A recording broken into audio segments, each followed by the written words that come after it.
Welcome to the Startup Funding Espresso. I'm Hall T. Martin, where we talk about how to raise funding and invest in startups and the time it takes to drink an espresso. If you have a question about startup funding or investing, please go to the website, startupfundingespresso.com, and type in your question into the chat bot in the lower right corner to receive an answer. I hope you enjoy this episode.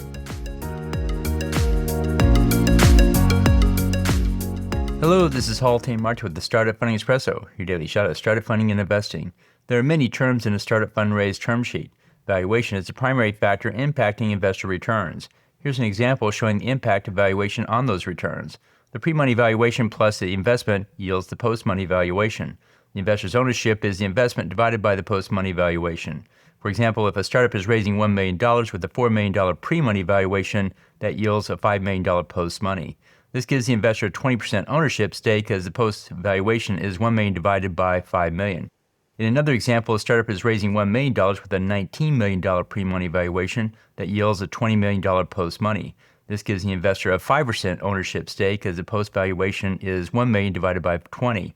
There are terms that can help mitigate an outsized valuation, such as a liquidation preference, in which the investor receives their original investment first.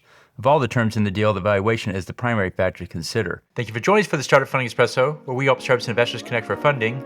Let's go start listening to today. Hall T. Martin is the director of Investor Connect, which is a 501c3 nonprofit dedicated to the education of investors for early-stage funding.